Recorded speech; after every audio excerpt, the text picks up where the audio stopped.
Hello semua, Assalamualaikum. Kembali lagi dalam Hazim Channel Studio. Video kali ini saya ingin berkongsikan tips kepada pelari-pelari pemula yang ingin memulakan larian jarak pendek, iaitu jarak 5 km saja, tapi tak tahu bagaimana nak memulakannya. Berlari ni penatlah bro. Baru 500 meter je dah pancit. Macam mana ni bro? Saya baru 2-3 kali berlari seminggu dah rasa hilang motivasi nak berlari lagi. Tapi saya tengok kawan-kawan lain berlari 5 km, 10 km, 21 km, 42 km tu jauhnya tapi relax je. Saya rasa give up lah bro. Ajarlah sikit bro, bagi motivasi macam mana. Secara jujurnya, saya satu ketika dahulu pun pernah merasakan apa yang anda rasakan sekarang. Tetapi kesemuanya ada dengan cara yang betul. Kalau anda mengkaji balik, anda memperbaiki diri balik, anda dapat melaluinya dengan mudah. Tiada benda yang mustahil dekat dunia ni jika anda belajar dengan cara yang betul. Jadi kali ini, video ini saya ingin berkongsikan tips kepada pelari-pelari pemula yang ingin memulakan larian jarak pendek tapi tak tahu bagaimana. Ada 8 tips saya akan berkongsikan kepada anda. Jadi apa lagi? So, check it out!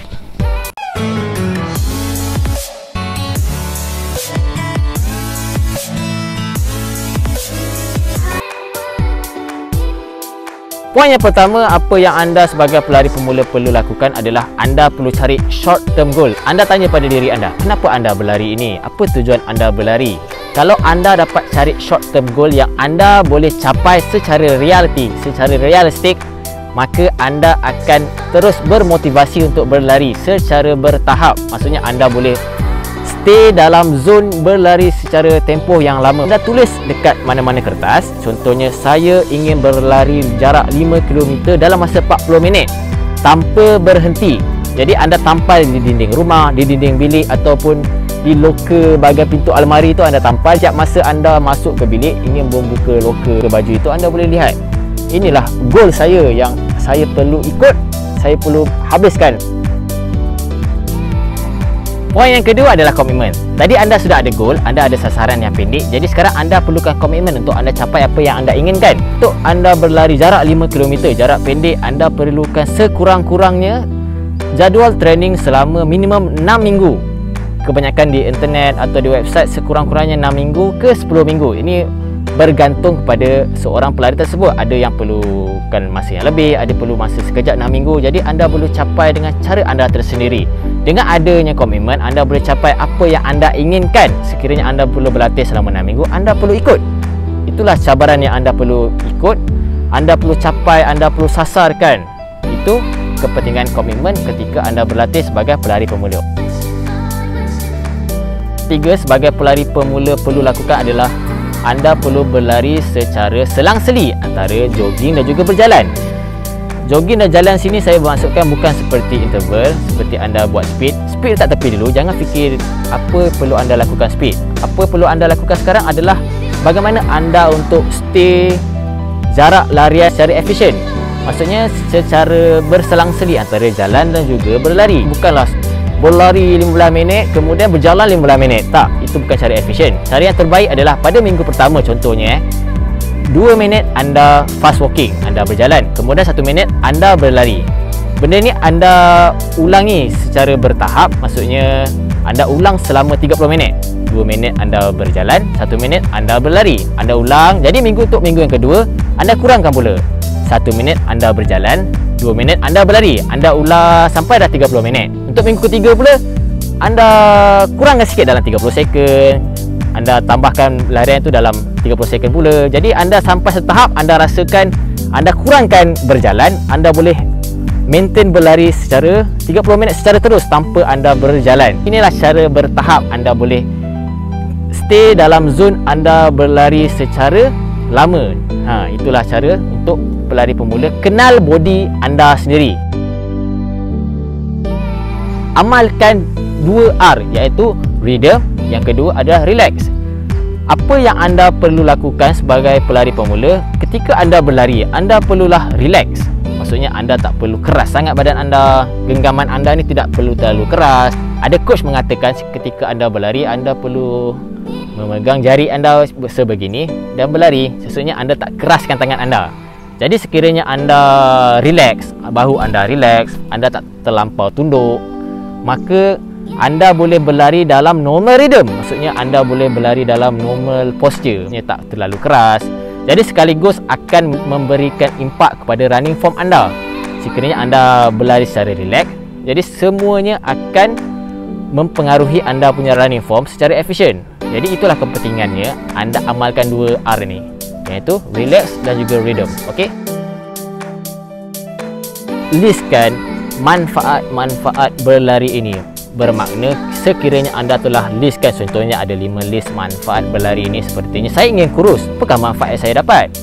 Jadi ada banyak manfaat, antaranya anda boleh jadi fit, anda boleh jadi lebih bersemangat, anda boleh jadi lebih cergas, anda lebih mudah untuk menghafal, anda lebih mudah untuk tidak terasa penat ketika anda bekerja kerana anda cergas ketika disebabkan bersukan tersebut. Listkan apa manfaat berlari, kemudian anda boleh tampalkan di dinding rumah, di dinding almari, di dinding bilik dan sebagainya sebagai peringatan kepada anda supaya anda tidak terlalu give up tentang dunia lari ini.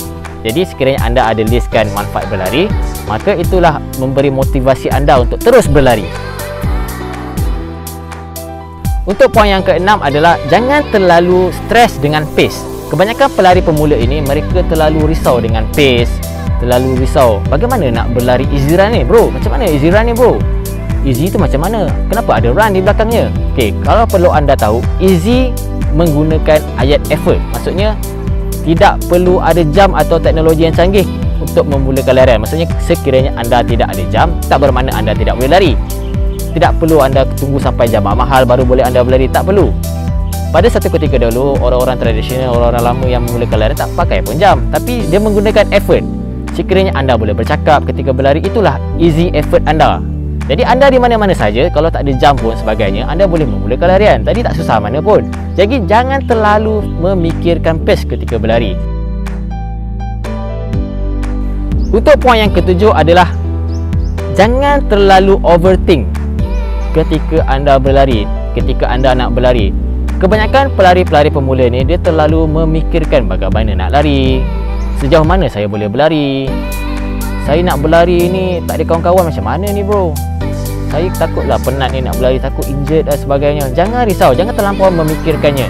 Apa yang perlu anda lakukan, anda buka saja pintu rumah, start enjin kereta, pergi ke taman rekreasi, anda pergi ke kawasan-kawasan taman untuk berlari. Anda ikat tali kasut dan terus berlari. Jangan terlalu fikirkan. Apa yang anda perlu lakukan, anda terus berlari dengan rasa seronok. Jangan stres dengan apa yang anda fikirkan sangat. Jangan terlalu memikirkan jam, jangan terlalu memikirkan tadi kawan berlari. Berlari ini pada asalnya adalah sangat seronok jika anda berlari dengan cara yang betul. Anda tidak terlalu memikirkan apa-apa yang ada di tubuh badan anda seperti jam, seperti heart rate dan sebagainya. Jadi sebagai pelari mula, jangan terlalu fikirkan. Permulaan anda perlu lakukan adalah terus berlari.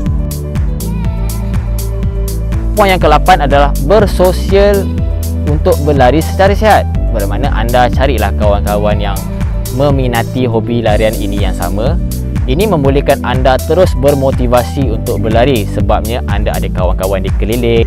Anda tidak akan rasa terus give up untuk berlari sebabkan anda dapat sokongan daripada kawan-kawan sekeliling. Anda boleh cari klub-klub running di Malaysia ini. Sekarang dah banyak macam-macam klub, anda boleh join mereka. Hari ini telah adakan pelbagai aktiviti untuk berlari sama ada hujung minggu atau weekdays. Cumanya waktu COVID-19 ni, waktu PKPP, minta maaf, bermakna anda ada limitnya lah. Tak perlulah anda berkumpul sama ramai. Ada cara tahapnya. Yang penting anda cari kawan-kawan yang boleh berlari sama, yang ada pace yang sama dengan anda.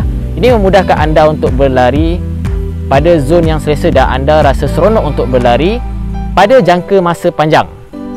Itulah kesimpulan bagaimana seorang pelari pemula yang ingin memulakan larian.